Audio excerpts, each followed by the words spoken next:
नाज़रीन, सिंध हुकूमत ऐं वफ़ाक़ी सरकार पारां K4 मंसूबे ऐं RBOD मंसूबनि खे जल्द मुकमल करण ताईं वॾे वज़ीर सैयद मुराद अली शाह ऐं वफ़ाक़ी वज़ीर खुर्शीद शाह जी गॾियल सरबराही में इजलास थियो आहे। इजलास में वफ़ाक़ पारां K4 मंसूबे खे मार्च साल 2024 ताईं मुकमल करण जो यकीन ॾियारियो वियो आहे। वॾे वज़ीर सैयद मुराद अली शाह जो चवणु आहे त RBOD 1 ऐं 3 मंसूबनि में कुझु ख़ामियूं आहिनि, इन करे इन्हनि जी ॿीहर गॾियल सर्वे कराई वञे। वधीक तफ़सील शबीर लाशारीअ जी हिन रिपोर्ट।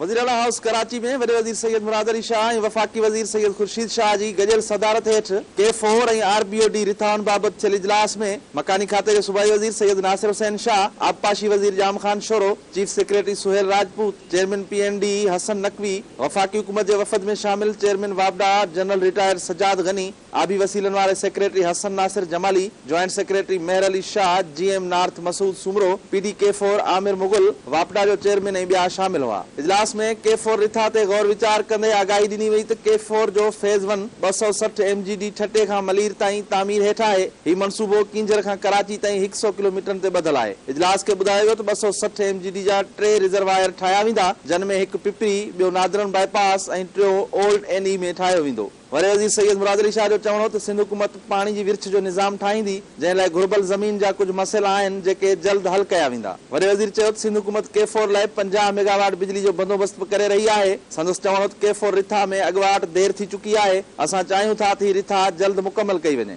वफ़ाक़ी वज़ीर सैयद खुर्शीद शाह चयो त वफ़ाक़ी सरकार जी कोशिश आहे त K4 रिथा मार्च 2024 ताईं मुकमल थी वञे। इजलास में RBOD रिथा ते ॻाल्हाईंदे वफ़ाक़ी वज़ीर सैयद खुर्शीद शाह चयो त RBOD 1 ऐं 3 रिथा खे वापडा मुकमल कयो आहे। हाणे सिंध हुकूमत उनजा इंतजाम संभाले। जंहिं ते वॾे वज़ीर सैयद मुराद अली शाह चयो त RBOD 1 ऐं 3 में कुझु ख़ामियूं मौजूद आहिनि। ॿिन्ही रिथाउनि जे हवाले सां वापडा ऐं सिंध हुकूमत गॾियल सर्वे कनि ऐं गॾियल सर्वे जो कमु जेको रहिजी वियो आहे उहो मुकमल थियण बाद सिंध हुकूमत हिन रिथा खे संभालींदी। इजलास दौरान हबडेम रिथा ते गौर विचार कंदे वफ़ाक़ी सरकार जे वफ़द चयो त हबडेम रिथा जा कुझु पैसा सिंध हुकूमत ॾांहुं रहियल आहिनि। जंहिं ते वॾे वज़ीर मकानी खाते जे अख़्तियारनि खे हिदायत कई उहे वापडा जी दावा मूजिबि पैसा रिकनसाइल कनि, जंहिंखां पोइ सिंध हुकूमत वापडा खे पैसा अदा कंदी। शबीर लाशारी, धरती TV न्यूज़, कराची।